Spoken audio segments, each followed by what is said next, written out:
Grabatzen ari garen unean arratsaldeko 4:31 igaro diren honetan, gaur hasiko den buruzburuko B serie txapelketako ligaxkako lehen asteburuaren atarikoa eta pronostikoak egingo ditugu. Gogoratuko dugu, 3 norgehiagoka izango direla aste honetan zehar eta 3 analisia noski kirolunean izango duzuela.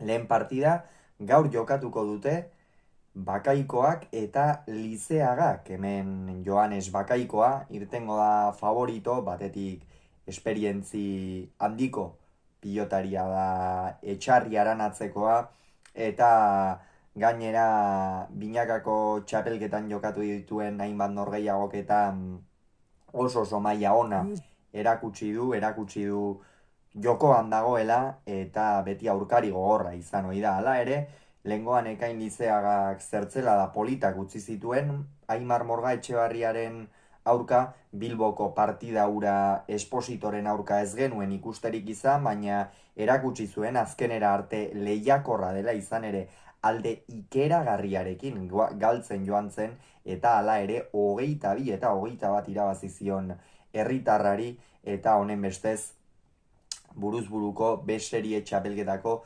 ligaxkarako txartela eskuratu zuen Ekain Lizeagak. Baina hor gakoa garbia da, eta da ea Ekain Lizeagak Joanes Bakaikoaren erritmoari eutsiko ote dion. Erritmoari ziur aski bai, baina partida gogortu egingo da, eta ikusiko dugu gogortasun horren barruan Lizeagak nola erantzuten duen. Bakaikoaren aurka tanto ia guztiak luzeak izan ohi dira eta oso borrokatuak, eta horrek noski fisikoki erasan dezake, eta horretan behar bada Joanes Bakaikoaren aldeko autua egin daiteke. Hala ere, Ekain Lizeagak sakearekin asmatu eta gero bigarren pilotaka da horretan min egiten badu eta Bakaikoa airez eta atzean eduki, argi honekin tantoa amaitzeko erakutsi baitu erreztasun ikeragarriak dituela, izan Ormabikoz edo izan Dejada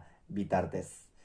Beraz, lehen partida honetan, gaur Gasteizen jokatuko duten horretan, Joanes Bakaikoa favorito. Bihar Iruñeko Labrit pilotalekuan izango dira Salaberria eta Zubizarreta, adinkideak biak, afizionatu mailan askotan jokatutakoak, eta hemen Iker Salaberria ikusten dut favorito. Lehengoan, Iraizu Bizarretak Eskirozen aurka norgehiagoka ona egin zuen, azkenerako oso landua eta borrokatua izan zena, baina iruditzen zait azken zati horretan fisikoki ez genuela oso ongi ikusi Iraizu Bizarreta, eta behar bada Eskirozen buelta ere horregatik egin batean izan zitekeela. Hala ere, Salaberria oso momentu honean dago, binakako B serie txapelketa irabazi berritan, eta buruzburu asko jokatzen duen pilotari bada, naiz eta ez pilotari garaia izan, pilota oso ongi luzatzen du, aurreko joko hori bikain maneiatzen du,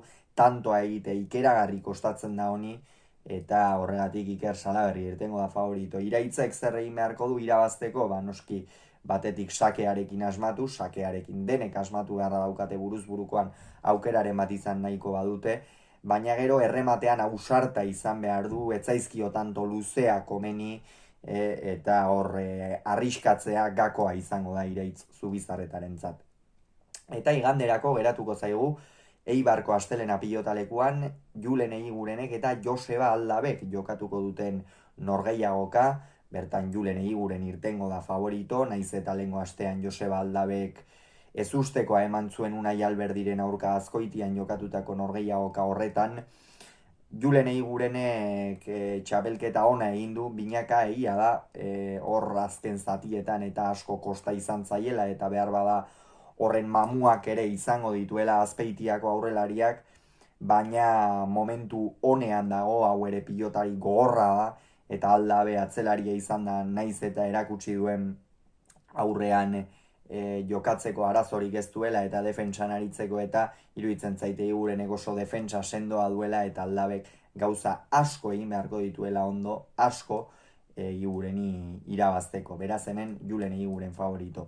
Hauxe beraz, gure ustea, gaur gauean gogoratuko dugu Bakaikoak eta Lizeagak jokatuko duten norgehiagoka horren analisia izango duzuela, eta ea zer gertatzen den jardunaldi honetan.